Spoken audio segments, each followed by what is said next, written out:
স্নানযাত্রা উপলক্ষে আমরা আজ চলে এসেছি বেলঘড়িয়ার রথতলার জগন্নাথ দেবের মন্দিরে। এই মন্দিরে প্রবেশদ্বার দিয়ে প্রবেশ মাত্রই আমরা দেখতে পাবো মন্দিরের অফিস। 2019 সালে এই মন্দিরটি স্থাপিত হয়। প্রতিদিন সকাল 6টা থেকে দুপুর 1টা পর্যন্ত এবং বিকেল 4টে থেকে রাত্রি 9টা পর্যন্ত এই মন্দিরের গেট খোলা থাকে।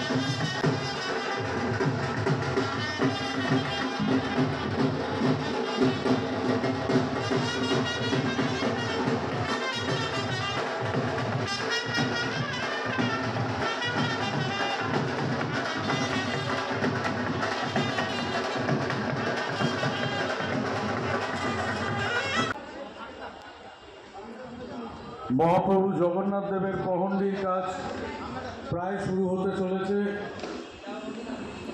আজ সেই পূর্ণ তিথি। এই দিন দেবতাদের গর্ভগৃহ থেকে বের করে আনা হয় এক পবিত্র স্থান মণ্ডপে।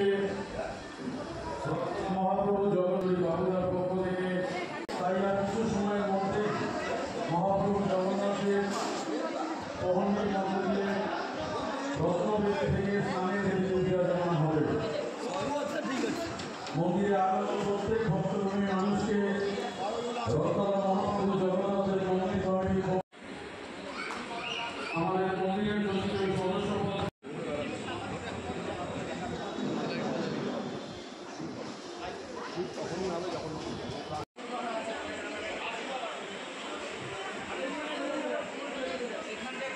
বিশেষ বিশেষ অনুষ্ঠানের দিন বাদে এই মন্দিরে দুপুরের ভোগরাগের সময়সূচি বেলা 12টা ও সন্ধ্যারতির সময় সন্ধ্যা 6টা।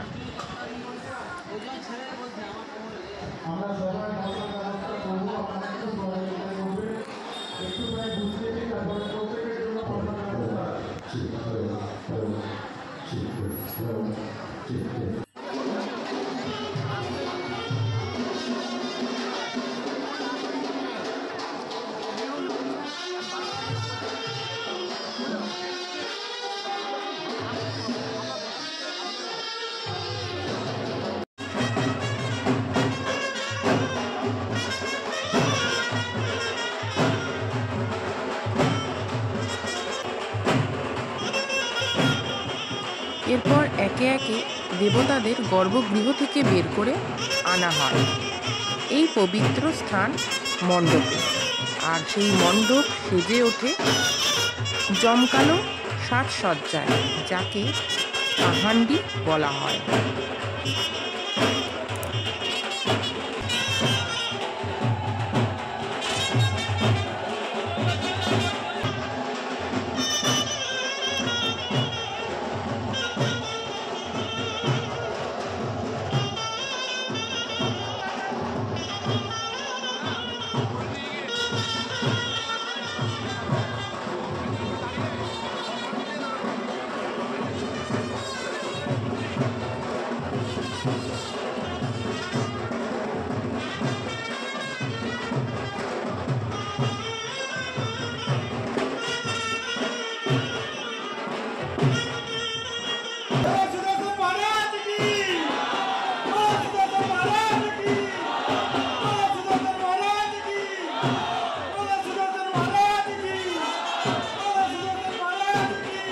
প্রথমে এই সুদর্শন চক্রকে সেই মণ্ডপে স্থাপন করা হয়।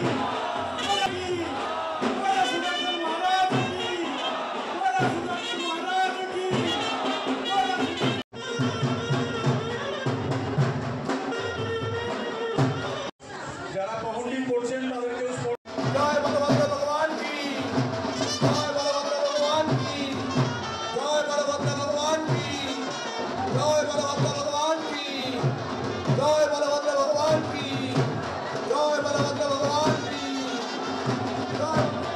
এরপর দাদা বলরামকে সেই মণ্ডপে নিয়ে আসা হয়।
এবার বোন সুভদ্রাকে এই মণ্ডপে নিয়ে আসা হচ্ছে।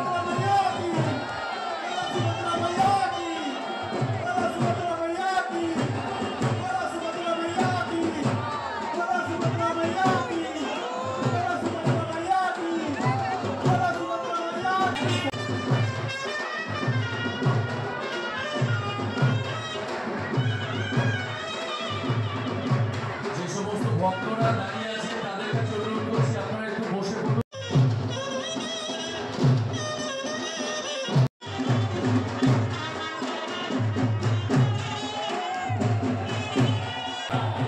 এবার শ্রী শ্রী মহাপ্রভু জগন্নাথ দেবকে নিয়ে আসা হচ্ছে এই মণ্ডপে।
সমস্ত ভক্তদের উদ্দেশ্যে আমরা জানাচ্ছি, যারা সামনে বসে আছেন পেছনের লোককে আপনারা দর্শন করার সুযোগ করে দিন। ভগবানকে নিয়ে আসছে।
এরপর শুরু হলো মঙ্গল আরতি।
বহু মানুষ ইতিমধ্যেই তাদের নাম লিপিবদ্ধ করিয়েছেন।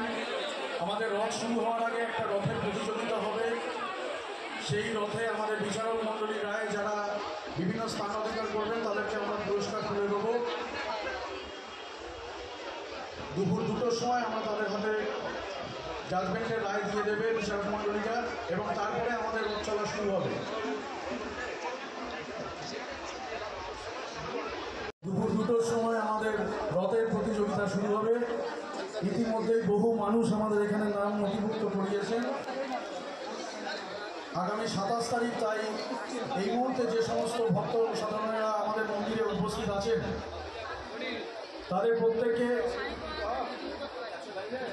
আমরা মানুষের ভিতরে রথযাত্রা উপলক্ষে আরো বেশি প্রচার ও প্রসার করার জন্য বিটি রোডের উপরে আমাদের রথযাত্রা উৎসব শুরু হবে বিকেল 4টের সময়, আর বিকেল 12:30-1টার থেকে সমস্ত যারা রথযাত্রা প্রতিযোগিতা করবেন, রথযাত্রা উৎসবের প্রতিযোগিতামূলক যে অনুষ্ঠান, সেই অনুষ্ঠানে যারা যারা নাম দিতে ইচ্ছুক তারা মন্দির থেকে ফর্ম ফিল আপ করুন। যারা ফর্ম ফিল আপ করবেন তারাই এতে অংশ নিতে পারবেন।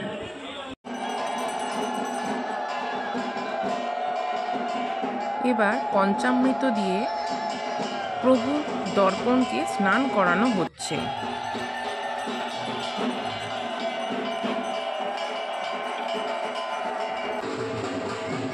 বিভিন্ন দ্রব্যাদি সহযোগে 108 ঘড়া জল দিয়ে প্রভু জগন্নাথ দেব, দাদা বলরাম ও বোন সুভদ্রাকে স্নান করানো হচ্ছে এবং তারপরেই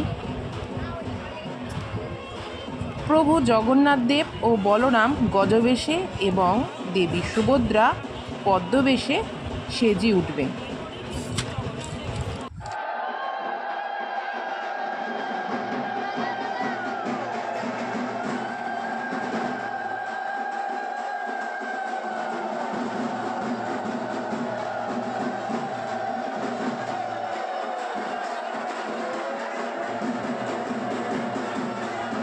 কথিত আছে এই স্নানের পরই ভগবানের শরীর খারাপ হয় এবং তিনি 14 দিনের জন্য বিশ্রামে যান।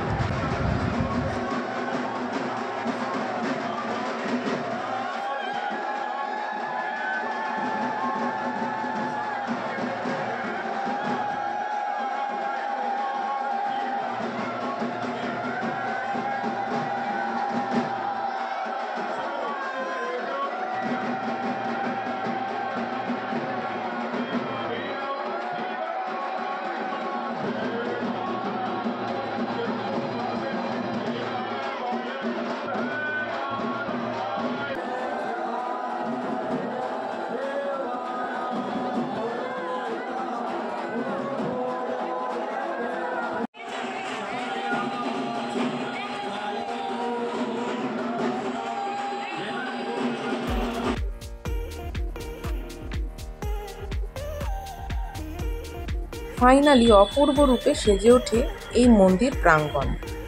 এখানে ভগবান জগন্নাথ ও তার দাদা বলরাম গজবেশে ও তার বোন সুভদ্রা পদ্মবেশে অপরূপ রূপ নিয়ে ধরা দেয় সকল মানুষ চোখে।